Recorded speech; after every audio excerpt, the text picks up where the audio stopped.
Rétrospective, vœux et surprises. Ce numéro spécial du 100e épisode a été réalisé au format vidéo. Vous pouvez donc l'écouter sur votre plateforme habituelle, mais mieux encore, visionner la vidéo sur la chaîne YouTube d'Encre d'Histoire. Chers auditeurs, bonjour. À l'occasion du 100e épisode d'Encre d'Histoire, l'envie m'a pris de faire une petite rétrospective. En pas loin de 2 ans, nous avons traversé tous les siècles, toutes les époques, tous les continents, ou presque. Ou presque. Et cela est bon signe, parce que cela veut dire que nous avons encore beaucoup de chemin à parcourir ensemble. Nous avons bravé les océans avec James Cook, Duguay-Trouin ou encore Bougainville. Nous avons franchi le Rubicon avec Jules César et les Alpes avec Hannibal et ses éléphants. Nous avons enjambé les ponts de Paris avant de nous prélasser à des terrasses de café. Nous nous sommes encanaillés au carnaval de Venise et dansé dans les bals de la belle époque. Nous avons fait de singulières rencontres à bord de l'Orient Express avant de flâner à Constantinople sur les traces des Camondos, bercés par des récits d'écrivains.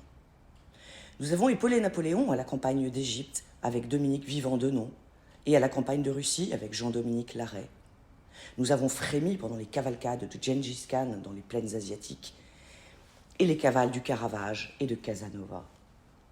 Nous avons vu Rome et Troie brûler et Athènes tomber. Nous nous sommes baignés en mer Méditerranée, notre mère, et siroté un petit verre de pastis en sortant de l'eau. Nous avons arpenté les stations du métro parisien et navigué sur le canal du Midi. Nous avons accompagné la Statue de la Liberté à New York et dégusté des hamburgers venus de Hambourg.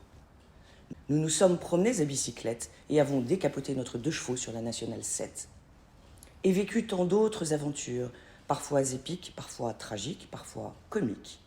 Nous avons envoyé beaucoup de cartes postales. En somme, nous avons beaucoup voyagé ensemble.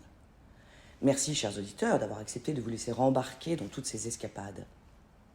Encre d'Histoire est depuis bientôt 2 ans une route, une belle aventure que je souhaite continuer de faire vivre. Comme je vous l'avais annoncé dans la vidéo du premier anniversaire, Encre d'Histoire était un fruit du confinement. Et nous avons compris dans l'épisode 70 qu'il n'y avait pas une route, mais des routes. Or, la pandémie avait fait germer une autre idée, elle aussi portée par les voyages, la culture, la littérature et le patrimoine. Des valeurs que je partage avec Laurent Chappet, mon mari, monteur son d'Encre d'Histoire.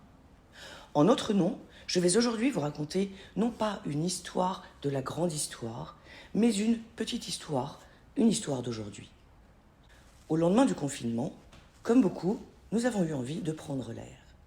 Les grands voyageurs que nous sommes, ne pouvant sauter dans un avion, les frontières étant fermées, nous avons décidé de partir sur les petites routes à la visite de l'Oise. Pendant ce temps, des amis qui avaient choisi d'aller sur les plages normandes nous ont envoyé des messages pour nous raconter l'enfer des embouteillages sur la 13, les queues dans les restaurants, les plages bondées, enfin l'enfer. Et nous, pendant ce temps, étions à Gerberoy, l'un des plus beaux villages de France, émerveillés. À cette occasion, nous avons pris conscience, d'une part, que le patrimoine français est exceptionnel et qu'il n'est donc pas nécessaire d'aller au bout du monde pour faire des belles rencontres et être dépaysé, mais également de l'impact néfaste du tourisme de masse sur la planète et les identités locales. Par ailleurs, nous nous sommes rendus compte que organiser ces vacances en France n'était pas si simple, surtout lorsque nous étions en quête de patrimoine, même si Google Maps nous propose très gentiment les bars tabac, les stations essence et les pharmacies. Nous nous sommes donc sentis investis d'une mission, celle de promouvoir le tourisme durable en France en prenant la diversité du patrimoine et l'authenticité des terroirs.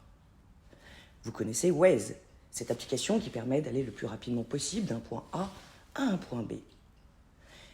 Eh bien, Itinerbis, notre projet, sera l'antithèse de Waze.